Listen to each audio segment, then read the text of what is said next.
కుటుంబాన్ని అన్ని విధాలుగా ప్రభుత్వాలు ఆదుకోవాలి. దాంతోపాటు మహిళలు, మహాత్మా గాంధీ గారు ఒక మాట అన్నారు, అర్ధరాత్రి మహిళ స్వేచ్ఛగా ఎప్పుడైతే తిరగలుగుతో ఆనాడే ఈ దేశానికి స్వతంత్రం వచ్చినట్లని. కానీ అర్ధరాత్రి కాదు, పట్టపగలు కాదు, ఎక్కడా ఇవాళ మహిళకు రక్షణ లేదు. 9 నెలల పసిపాప నుంచి 80 ఏళ్ల వృద్ధ మహిళల మీద కూడా అత్యాచారాలు జరుగుతున్న అమానుష ఘటనలు మనందరం చూస్తాం.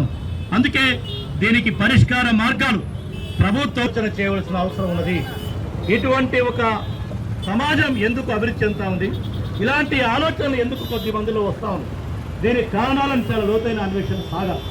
భారత కమ్యూనిస్ట్ పార్టీ ఇవాళ ఈ కార్యక్రమం ద్వారా నిందితులకు శిక్షతో పాటు, కుటుంబానికి న్యాయంతో పాటు, ఇలాంటి దుశ్చర్యలకు పాల్పడకుండా మరి ఒక భయంతో కూడినటువంటి తీసుకురావాల్సిన అవసరం ఉంది.